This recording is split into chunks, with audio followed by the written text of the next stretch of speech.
Um, Iraq has enjoyed all kind of relationship with the United States, but not economic or investment. So our trip this time is to make sure that we activate the economic and the investment side of our relation. We're looking to engage with companies in the energy sector, but most importantly, we want to diversify into other sectors where America is great, like in technology, in agriculture, and services. That's where American company excel at, banking, of course.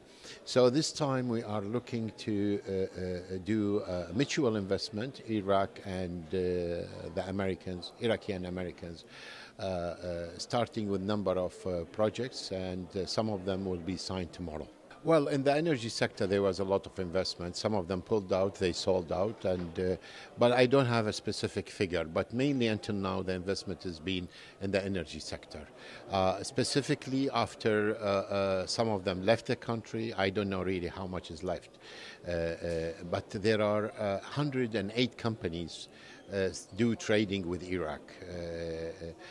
I think the volume is outside the energy is about $2 billion. Iraq today is one of very few countries in the world that's left with so many projects in hand. For the last 44 years, 43 years, no investment took place in Iraq in infrastructure, in combating the climate change, water management, agriculture improvement. There are investment, but they were shy. They are not big investment. So for these companies, Iraq is almost like a green territory, open for all kind of investment. If you like to compare Iraq, you can look at, for example, Saudi Arabia in 1980. Imagine how much money you spent in Saudi Arabia till they reached the point today. So Iraq growth stopped in 1980 when we started the war with Iran. And accordingly, the volume of investment that should have gone to infrastructure and to other services actually went to fighting the wars that took place after that. So today we are doing what we should have been doing some 43 years ago. Coming back, focusing on economy, trying to catch up with the rest of the world.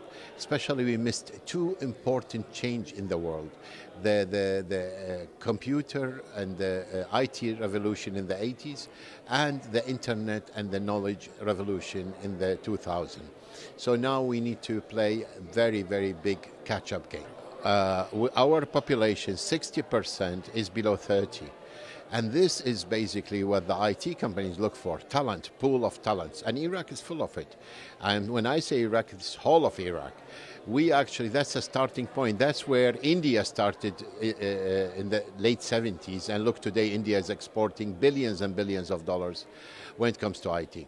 So number one target is to use this pool of talents we have. Instead of them migrating or leaving Iraq, we could find jobs for them to do coding, to do administrations, especially now everything is done on what they call cloud computing. So you don't need to move outside Iraq to work for these companies.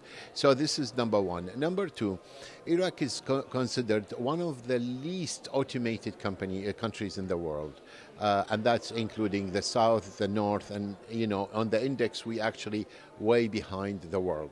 So the opportunity for them to sell whether equipment, software, training is massive.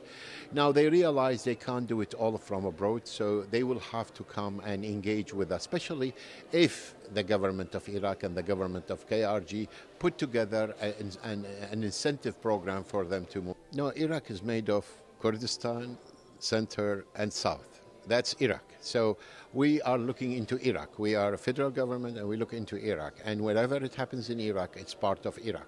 So if the company decide they want to set up in Kurdistan, this is a gain to Iraq. If they decide to set up in the south, it's gain to Kurdistan. So this is the way we see it. Today is that investment doesn't. You have to follow the investment and the investors. You can't just determine it yourself. Wherever he should invest, wherever he feels comfortable. So this is our policy to attract them. So if you feel comfortable doing it in Erbil or Suleymania, it's more than happy. Because at the end of the day, the talent doesn't know boundary. I mean, you've lived in the United States, and you know this country is made of so many talented people coming from everywhere. So at the end, if he set up in Suleimania, he still needs the Arabs to come and work for him. He still needs the Yazidis to come and work for him. That's the nature of the technology. It's not limited by the physical geography. Well, let's put it this way. As advisor on investment and the head of Iraq Development Fund, I have to be always optimistic. And I believe today, I am optimistic for good reasons.